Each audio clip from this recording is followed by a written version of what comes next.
Heureux celui qui lit, heureux ceux qui entendent les paroles de la prophétie et qui gardent les choses qui y sont écrites, car le temps est proche.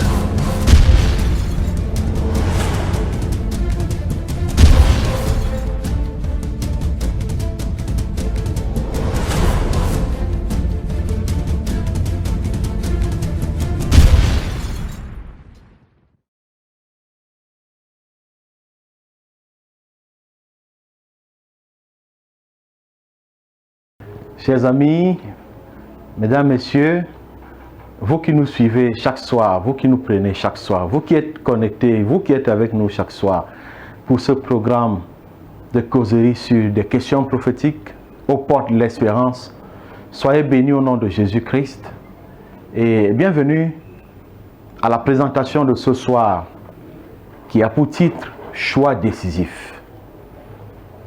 Nous sommes dans le livre d'Apocalypse, le chapitre 14. À partir du verset 9, c'est la suite du message des trois anges.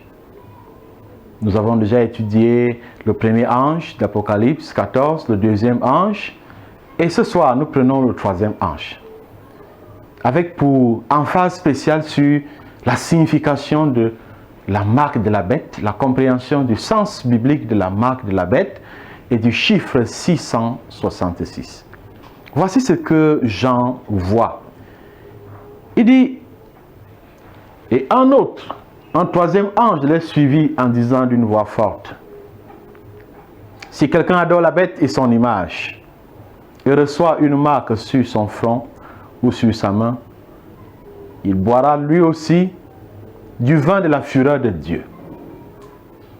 L'ange la donne un avertissement formel.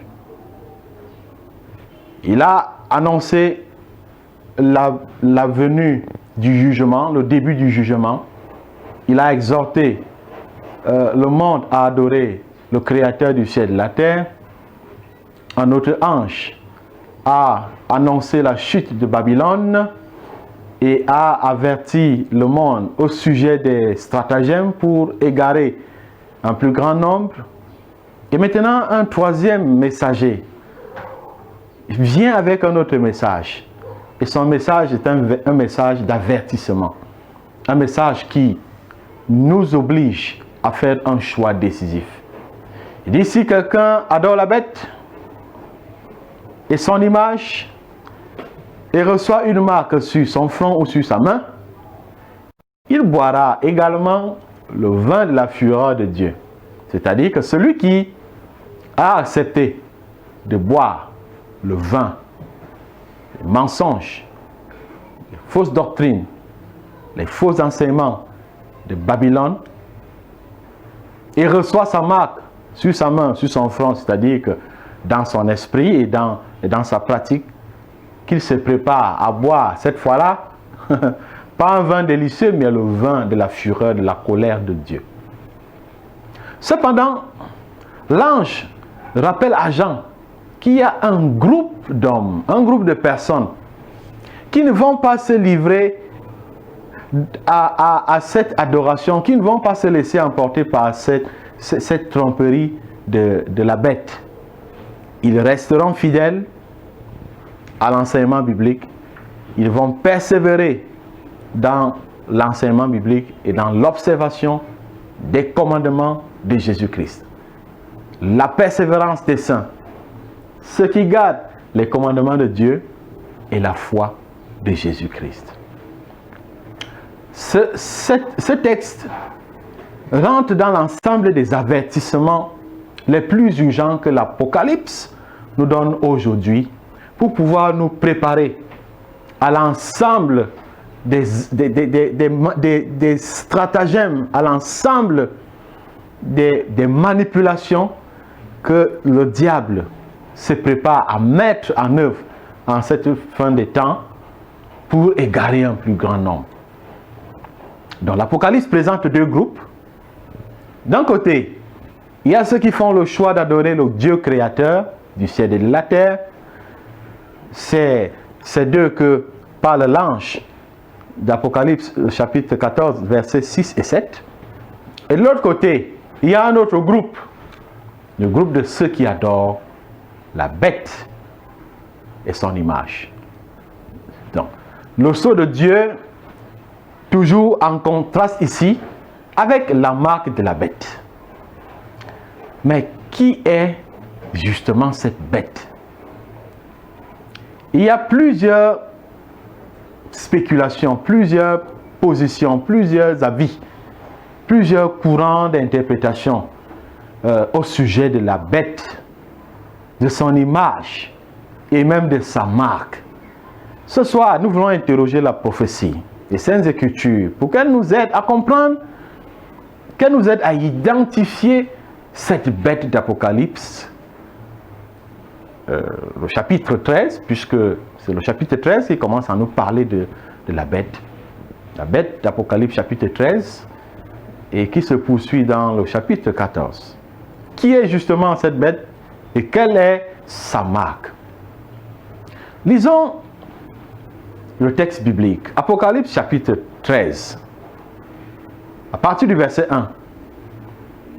Puis je vis monter de la mer une bête qui avait 10 cornes et 7 têtes. Et sur ses cornes, 10 diadèmes. Et sur ses têtes, des noms de blasphème. La bête que je vis était semblable à un léopard. Ses pieds étaient comme ceux d'un ours et sa gueule de lion. Le dragon lui donna sa puissance et son trône et une grande autorité. Il est vrai que pour comprendre le sens profond d'Apocalypse 13 et 14, il faut avoir lu Daniel chapitre 2, le Daniel chapitre 7. Dans Daniel chapitre 2, Jean voit Daniel explique à Nebuchadnezzar un songe dans lequel il voit une statue faite de différents métaux. Il y a 4 grandes parties. La tête qui est faite d'or, la poitrine et les bras d'argent, la suite en airain et les jambes et les pieds de fer. Cette vision renvoie à la succession des empires universels à partir de Babylone. Nous sommes là dans l'an 605 avant Jésus-Christ. Et nous partons de Babylone en passant par l'empire médo-persan, par la suite l'empire grec et enfin avec l'empire romain qui va se disloquer et donnant naissance comme ça à 10 autres royaumes d'Europe. Donc, et puis dans Daniel chapitre 7, cette fois-là c'est le prophète Daniel lui-même qui voit des animaux. Et ces animaux sont principalement de 4 espèces. Alors, ces animaux renvoient tout naturellement aux différents métaux qui constituaient la statue, c'est-à-dire 4 grands empires. Mais il y a toujours parmi ces 4 un empire qui se démarque par sa description et son portrait qui suscite beaucoup de curiosité. Donc, cette bête d'Apocalypse chapitre 13 correspond à la 4e bête de Daniel chapitre 7 qui n'est autre que l'Empire romain. Ça, c'est le premier indice ce soir pour comprendre qui est la bête. Avant d'aller à sa marque, l'Empire romain, un pouvoir romain. C'est un pouvoir romain. Alors, et ce pouvoir romain, dans Apocalypse chapitre 12, verset 9, la prophétie identifie Satan à un dragon. Et ce dragon est en œuvre pour nuire, pour mettre en difficulté les enfants de Dieu, le peuple de Dieu. Le dragon fait la guerre au peuple de Dieu, aux enfants de Dieu. Il les persécute. Et c'est ce même pouvoir qui est représenté par la bête d'Apocalypse, chapitre 13. Ça, c'est pour nous situer. Un deuxième indice, c'est un pouvoir religieux. Pourquoi? Parce que il a des caractéristiques d'un chef religieux. Il a 7 têtes, 10 cornes. Et son action est une action axée sur des actions religieuses, sur des questions religieuses, des problèmes de religion dans le monde. Et lisons cela dans Apocalypse chapitre 13, le verset 8. Et tous les habitants de la terre l'adorent. Vous voyez bien que c'est un pouvoir religieux. Et ce dont le nom n'a pas été écrit dès la fondation du monde, dans le livre de vie de l'agneau qui a été immolé. Donc ce pouvoir est un pouvoir religieux, mais bien plus, c'est un pouvoir religieux qui domine sur les pouvoirs civils. Il est très rare de voir qu'un pouvoir religieux a également de l'emprise sur les affaires civiles. C'est ce qui donne à ce pouvoir une plus grande apparence par rapport à tous les autres. Et la prophétie poursuit en disant: et il lui fut donné autorité sur toute tribu, tout peuple, toute langue et toute nation. Vous voyez que son pouvoir est à la fois politique et religieux. Autre indice, c'est un pouvoir blasphémateur. C'est un pouvoir qui blasphème. Et qu'est-ce qu'un blasphème? C'est prononcer des paroles de méchanceté, des paroles arrogantes contre le Très-Haut. Je voudrais aller un peu plus rapidement pour vous donner un autre indice de la prophétie concernant ce pouvoir. Il est dit que ce pouvoir règne en maître pendant une période de 1260 années. Et c'est ce qui est dit dans le verset 5. Il lui fut donné une bouche qui proférait des paroles arrogantes et des blasphèmes. Et il lui fut donné le pouvoir d'agir pendant 42 mois. Arrêtons-nous sur cette donnée. 42 mois. Qu'est-ce que cela peut bien signifier? Lorsqu'on lit Ésaïe chapitre 4, verset 6, Dieu dit: je t'impose un jour pour chaque année. Donc, sur le plan prophétique, un jour prophétique correspond à une année littérale. Alors, lorsque la prophétie parle de 42 mois, il suffit de faire un calcul simple. Un mois, c'est combien de jours? Selon la traduction juive, c'est 30 jours. Donc, un mois, 30 jours. Et si c'est prophétiquement, ça fait 30 jours pour 30 années. 42 mois, il suffit de faire 42 fois 30, ce qui donne 1260. 1260 jours prophétiques qui correspondent à 1260 années sur le plan littéral. Voyons ce que nous dit l'histoire.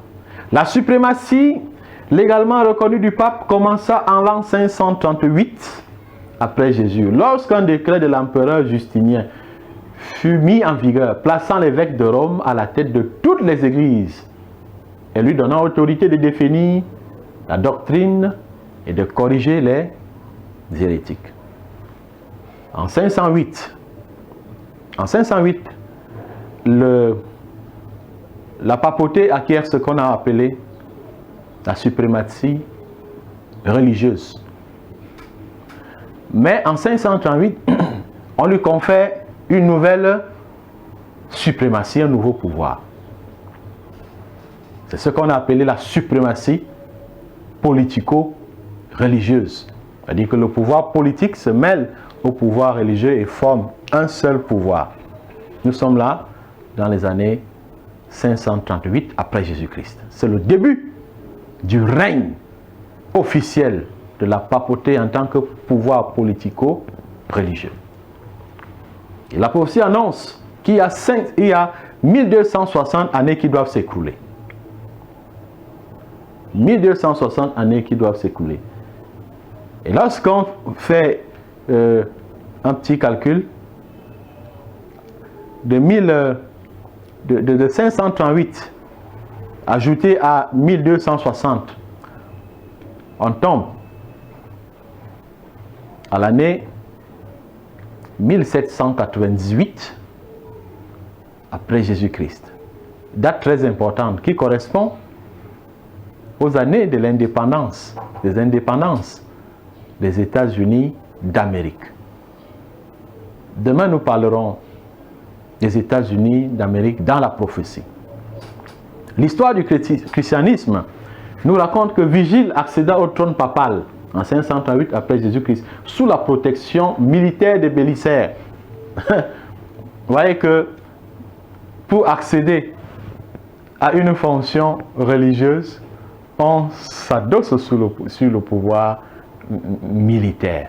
Ça confirme la prophétie. Autre indice, sixième indice, qui est la bête? La bête reçoit une blessure mortelle. Et la prophétie dit, Apocalypse 13, verset 3. Et je vis l'une de ces bêtes comme blessée à mort, mais sa blessure mortelle fut guérie. Et toute la terre était dans l'admiration derrière la bête. Que signifie cette blessure de la bête? Si on est déjà d'accord que la bête représente le pouvoir papal qui accède à la suprématie politico-religieuse en 538 après Jésus, que signifie cette blessure? Le problème romain ce soir est relégué. Dans le passé, le Vatican est en paix avec l'Italie. En mettant les autographes et les documents mémorables, guérissant ainsi la plaie, les deux parties firent montre d'une extrême cordialité. Alors, la bête est blessée à mort. Qu'est-ce que cela signifie? Le pouvoir politique et religieux de la papauté sera fragilisé.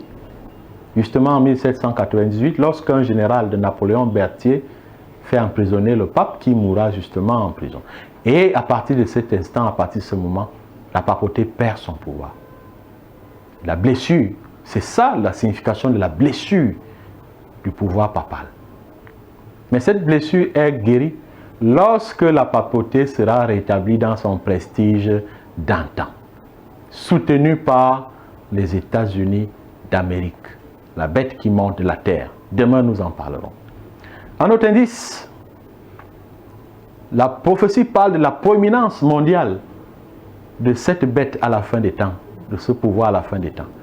Ce pouvoir va susciter de l'admiration, de la vénération, du respect, tel que la prophétie le dit, et toute la terre était dans l'admiration derrière la bête. Et vous convenez avec moi que la papauté, ces derniers temps, a gagné, n'est-ce pas, en influence et en prestige dans le monde entier, confirmant ainsi la prophétie qui dit que la terre, tous les habitants de la terre seront dans l'admiration derrière cette bête. Et un détail important, la prophétie donne une information sur le nombre de cette bête. Parce que cette bête a des données qui lui sont propres. Apocalypse 13, verset 18. C'est ici la sagesse, que celui qui a de l'intelligence calcule le nombre de la bête. C'est un nombre d'hommes. Et son nombre est 666. Qui n'a pas entendu parler de ce chiffre qui fait peur, qui suscite tellement de points de vue, qui suscite tellement de positions, d'avis? C'est le sujet de toutes les chroniques. Mais 666, que peut signifier 666? Dans la prophétie, les données, les indications et bien de choses n'ont qu'une valeur symbolique, une portée symbolique. Et c'est dans la perspective symbolique qu'il faut comprendre ces choses. Dans la prophétie, le nombre 7 représente la perfection ou l'état du complet, en référence à la création. Dieu créant le monde en 6 jours et se reposant le 7e jour. 7 dans la prophétie, dans les Saintes Écritures, fait toujours allusion au parfait, à la plénitude. Alors que le nombre 6 représente l'imperfection. 6, l'homme créé le 6e jour. Il n'est pas encore entré dans la communion avec Dieu le sabbat, le samedi. Alors 6, si nous nous référons à l'histoire, à la mythologie gréco-romaine, babylonienne, il se trouve que le chiffre 6 est un chiffre souvent employé dans les rituels de magie, dans des programmes et des sectes ésotériques. Le chiffre 6 même renvoie à l'orgueil de Nebuchadnezzar à la vallée de Dura, lorsqu'il fait élever sa statue, sa puissante et sa magnifique statue, et oblige les gens à l'adorer. Lorsque vous voyez les mesures de cette statue, c'est toujours des mesures qui utilisent le système sexagésimal. 60 coudées, 6 coudées. Les instruments de musique qui ont joué ce jour-là étaient au nombre de 6. Donc 6, dans la prophétie, renvoie à l'intention, à l'orgueil humain, à la volonté humaine de s'élever au rang de Dieu, de défier Dieu, de se mettre au même niveau que Dieu. C'est le chiffre de la prétention, c'est le chiffre de l'imposture, c'est le chiffre de l'imperfection. Alors, ce pouvoir qui se prend pour Dieu, naturellement, la Bible le reconnaît et l'identifie par cette symbolique des 6, la prétention, l'ambition, l'orgueil, le désir de s'élever et de se mettre à la place de Dieu, sinon de ravir même la place de Dieu. Donc, tout ce que nous venons de dire aboutit à la conclusion selon laquelle cette bête représente le faux système de culte, le faux système religieux, le faux système d'adoration. Alors, quelles sont les caractéristiques de ce faux système? Une autorité humaine qui s'élève et qui veut prendre l'autorité de Christ. On prend les traditions humaines qu'on veut mettre, qu'on place au niveau là où la parole de Dieu devait se situer. On remplace la parole de Dieu par les traditions humaines. La loi remplace les commandements de Dieu. Le faux sabbat, le faux culte prend la place du vrai sabbat. 666, le chiffre de l'usurpation, le chiffre de la prétention, le chiffre de l'ambition de défier Dieu. Et la marque de la bête, qu'est-ce que cela signifie au juste? Les symboles prophétiques, nous voulons les rappeler très rapidement, ou du moins faire ce petit tableau de comparaison. Parce que pour comprendre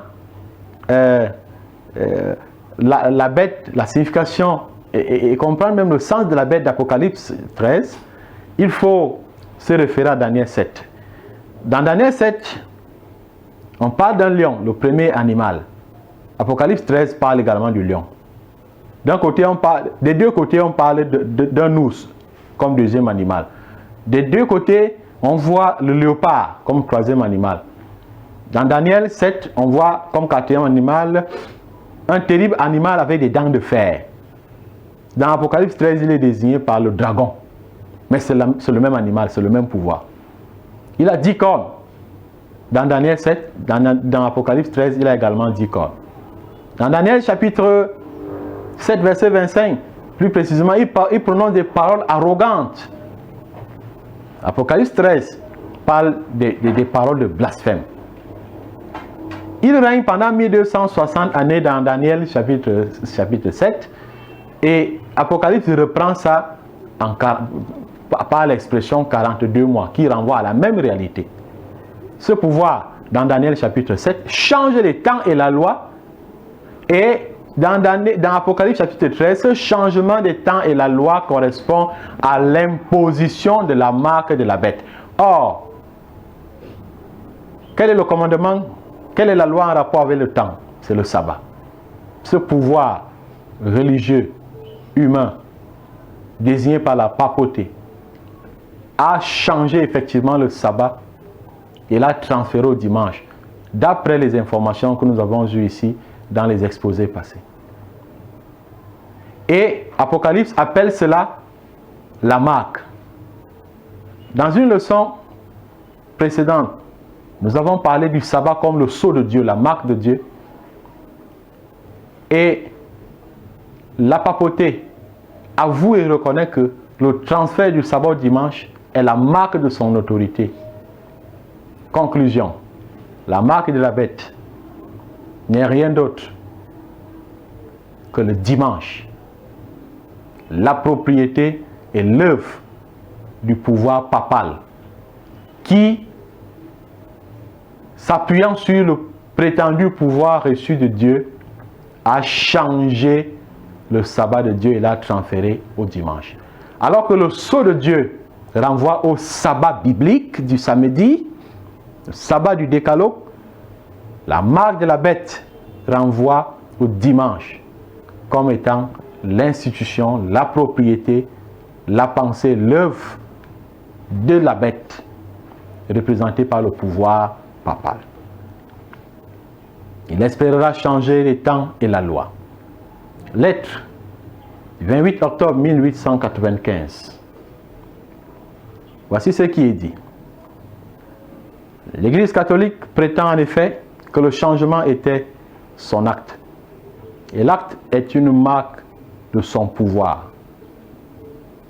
et de son autorité en tant qu'Église.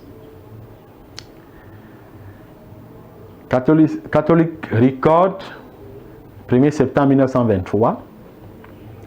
Le dimanche est la marque de notre autorité. L'Église est au-dessus de la Bible. Et ce transfert de l'observation du sabbat en est la preuve. Chers amis, vous qui écoutez, vous qui suivez ce soir, vous avez tous les arguments, vous avez tous les éléments.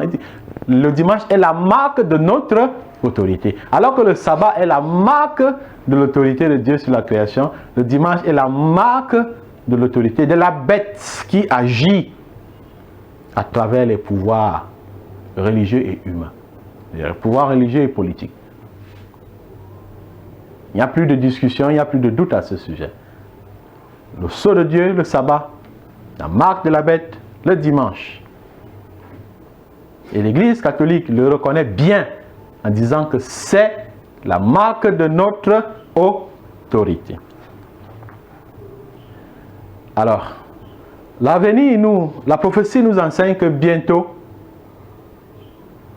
il y aura une fédération de religions qui vont tenter de s'unir sous la même bannière. L'Église s'unissant à l'État et les congrégations religieuses s'unissant pour former ce qu'on appelle le nouvel ordre. Et le processus de mise en place du nouvel ordre mondial est en marche. Et cet ordre mondial va imposer ses lois. Et parmi ces lois, il y aura la loi du dimanche. Et la prophétie dit, dans Apocalypse chapitre 13, versets 16 et 17, elle fit que tous, petits et grands, riches et pauvres, libres et esclaves, reçussent une marque sur leur main droite ou sur leur front. Et que personne ne put acheter ni vendre sans avoir la marque, le nom de la bête ou le nom de son nom. Et il lui fut donné d'animer l'image de la bête afin que l'image de la bête parlât. Et qu'elle fit que tous ceux qui n'adoreraient pas l'image de la bête fussent tués. C'est clair, la prophétie annonce que bientôt, ceux qui resteront fidèles à la loi de Dieu seront persécutés. Ils ne pourront ni acheter ni vendre. Ils ne feront rien de bon. Frères, vous qui m'écoutez, chers amis, vous qui me suivez ce soir, vous pensez que nous sommes loin de là? Le samedi est le jour que Satan a ciblé pour occuper les hommes, plus que tous les autres jours de la semaine. Parce qu'il sait que ce jour-là, il est sacré. Pour défier Dieu, il a placé tous les centres d'intérêt le samedi. C'est le grand jour des mariages, le grand jour des enterrements, le grand jour des réunions, le grand jour de toutes sortes de festivités, le grand jour des affaires sur le plan économique, le grand jour de sport. Vous ne pouvez plus faire un concours de la fonction publique, un concours de recrutement direct en dehors du sabbat. Les permis de conduire, c'est le sabbat.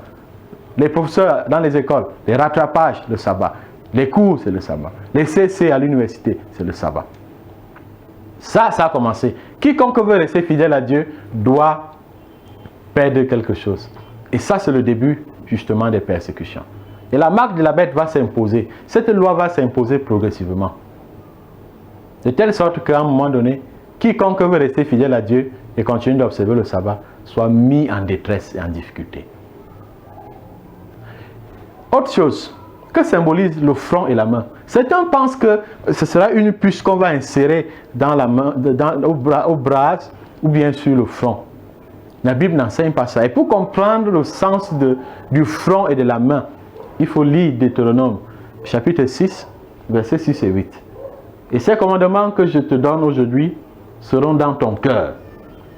Tu les liras comme un signe sur tes mains et ils seront comme des frontaux entre tes yeux. Donc, après avoir donné les 10 commandements à Moïse, Dieu a indiqué que ces commandements devaient être une marque sur la main et sur le front. Cela signifie quoi? Cela signifie que les enfants d'Israël devaient garder ce commandement, l'avoir dans leur esprit et leur conscience, d'où le symbole du front, et pratiquer ces commandements, d'où l'allusion à la main. Donc l'allusion à la main et au front ne sont que des métaphores pour traduire ici l'acceptation intellectuelle d'un enseignement et sa mise en pratique. Donc, ceux qui observent le dimanche, qui acceptent l'enseignement du dimanche, accepteront la marque de la bête sur le plan intellectuel. Et en adorant Dieu le dimanche, et en pratiquant l'adoration, le culte du dimanche, ils seront en train de prendre la marque de la bête du point de vue de la pratique. C'est ce que cela signifie. Rien à voir avec une puce qui sera insérée ça et là. Ça, c'est des enseignements de l'ennemi pour nous distraire. Une vérité est claire et une vérité jaillit de tout ceci. C'est que nos libertés seront bientôt attaquées. Mais la papauté n'agira pas seule. Elle sera soutenue par une entité politique qui viendra à la rescousse. Parce que j'envoie une bête qui monte de la terre. La première montait de la mer. Mais il y a une deuxième qui monte de la terre. Elle exercera toute l'autorité de la première bête en sa présence. Et elle fera que la terre et ses habitants adorent la bête dont la blessure mortelle aura été guérie. Donc, la papauté va se mettre, et elle est même déjà dans une alliance politico-religieuse avec, n'est-ce pas, les États-Unis pour imposer l'adoration du dimanche. Donc, non, les États-Unis vont rentrer en jeu pour imposer cela à travers leur pouvoir militaire, à travers leur pouvoir, leur puissance militaire. Et ils seront donc capables d'apporter à la papauté le secours dont elle a besoin pour pouvoir imposer cette marque et obliger l'humanité et les hommes du monde entier à se mettre dans le système du nouvel ordre mondial. Mais la question qu'il faut se poser ce soir est la suivante. À qui faut-il obéir? Lorsqu'on intimide Pierre et les autres apôtres, ils n'ont pas capitulé, ils n'ont pas eu peur. Ils ont dit, il faut obéir à Dieu plutôt qu'aux hommes. Il s'agit de faire un choix entre le sceau de Dieu qui est au cœur de sa loi, entre le sceau de Dieu, le sabbat de l'Éternel, tel que le premier ange d'Apocalypse 14 le rappelle, et la marque de la bête, qui est l'instrument du diable pour conduire et pour mener les enfants de Dieu à la perdition. Chacun de nous, bientôt, devra faire un choix. Le choix de servir Dieu ou de se ranger derrière le système de la bête. En rejetant Dieu, en rejetant le sabbat biblique, en rejetant le commandement de Dieu, nous accepterons inévitablement, inéluctablement la marque de la bête. Et il n'y a pas de doute à ce sujet. Le sabbat demeure le sceau de Dieu dans sa loi. Mon ami, mon frère, ma soeur, chers amis, vous qui me suivez ce soir, il est important pour nous de réaliser que en gardant les commandements de Dieu, y compris le sabbat biblique, nous évitons de recevoir la marque de la bête. Nous évitons de nous mettre sous le système de la bête, qui n'est qu'un système d'égarement et d'erreur. Nous avons étudié les jours antérieurs que le changement du sabbat au dimanche est l'œuvre de la papauté, et qui le reconnaît volontiers, que c'est elle qui a changé, qui a transféré l'observation du sabbat au dimanche. Regardez comment la prophétie s'accomplit. Daniel chapitre 7 verset 25 dit: il espérera changer les temps et la loi. Et effectivement, dans l'histoire, il se trouve que ce changement du sabbat au dimanche, ce transfert du sabbat au dimanche, est l'œuvre de l'Église. Mais à travers son pouvoir, à travers sa haute hiérarchie, à travers sa figure symbolique, qu'est la papauté. Et je continuerai de vous exhorter à faire attention à ces paroles du cardinal archevêque James Gibbons. Il dit: vous pouvez lire la Bible depuis la Genèse jusqu'à l'Apocalypse et vous ne trouverez pas une seule ligne autorisant, établissant la sanctification du dimanche. Les Écritures ordonnent la religieuse observance du sabbat, jour que nous, c'est-à-dire catholiques romains, ne sanctifions jamais. Ils disent, il y a aussi un intellectuel, chancelier de l'archidiocèse de Baltimore, lettre datée du 10 février 1920, il déclare: si les protestants suivaient la Bible, ils adoreraient Dieu le jour du sabbat. Vous voyez ça? Et il poursuit en disant: en observant le dimanche, ils suivent une loi de l'Église catholique au lieu de suivre la loi de Dieu. Il y a beaucoup d'autres déclarations comme ça. Nulle part dans la Bible,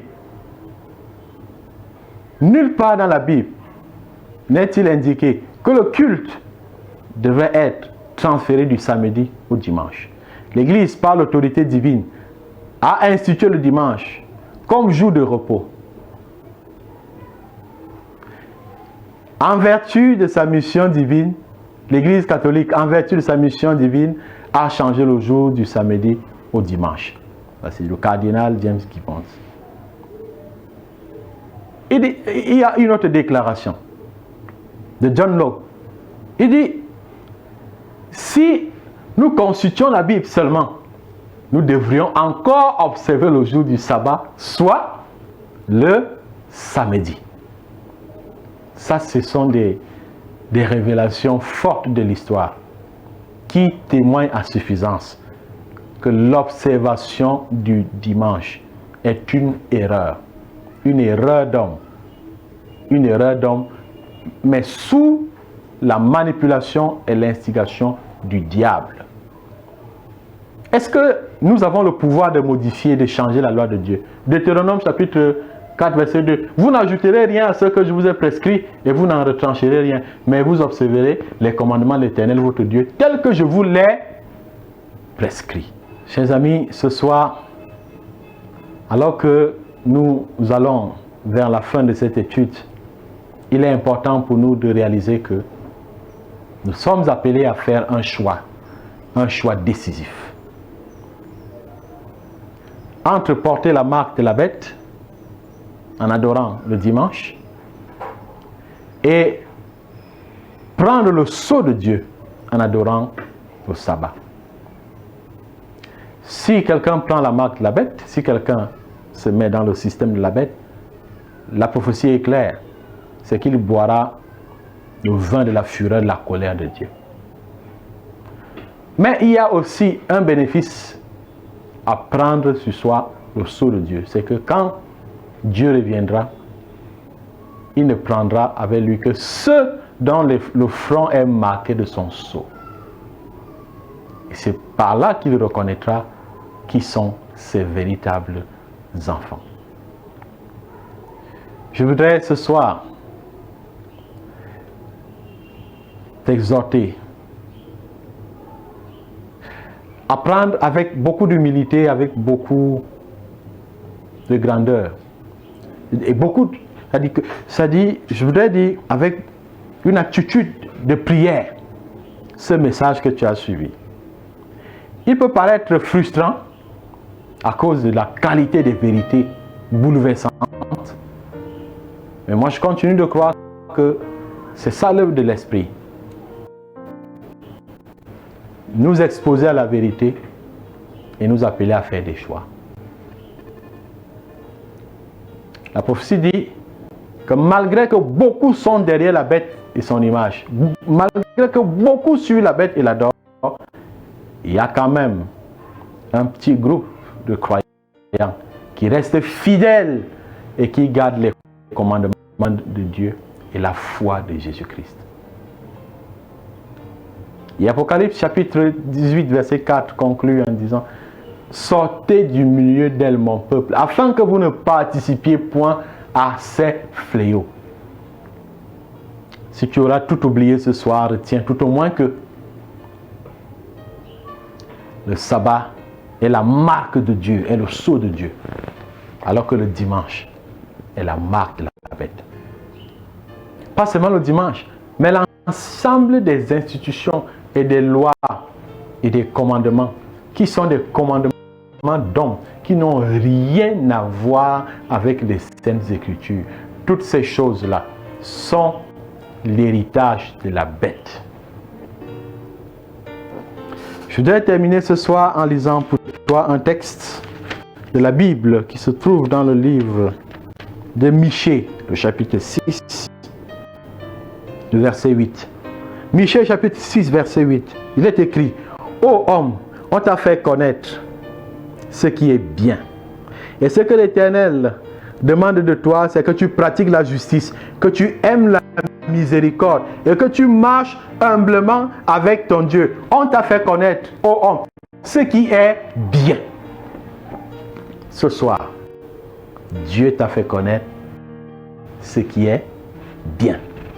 Et ce qu'il attend de toi, c'est que tu pratiques la justice, que tu gardes ses commandements et que tu fasses ce qui est bien pour ton propre salut. Seigneur notre Dieu, notre Père, la parole que tu nous as révélée ce soir est forte, elle est bouleversante. Tu nous révèles les stratagèmes de l'ennemi à la fin des temps pour égarer un plus grand nombre. À côté du sabbat qui est le sceau de ton autorité sur la création, le symbole de l'alliance, la marque de l'alliance avec ton peuple, le diable a institué la marque, sa marque, la marque de la bête. À côté du sabbat biblique, le diable a institué le dimanche. À côté des commandements qui sont inscrits dans ta loi, l'ennemi a attiré l'attention des hommes vers les traditions humaines et bien d'autres choses. Et beaucoup se trouvent dans l'erreur et l'égarement aujourd'hui par ignorance. Ce soir, tu veux bien que cette parole soit prêchée et que beaucoup de gens l'écoutent et prennent une décision qui conduit à la vie. Seigneur, brise les résistances et travaille dans leur cœur pour que cette semence germe et produise le fruit. Le fruit. Que cette semence puisse germer et produire le fruit de la vie. Bénis chaque personne qui a suivi ce message et que ce message ait une influence positive dans tous les cœurs. Au nom de Jésus-Christ. Amen. Que le Seigneur vous bénisse et qu'il vous accorde le privilège et la grâce d'être des nôtres demain pour une autre étude. Cette fois-là, nous parlerons des États-Unis d'Amérique dans la prophétie. Shalom.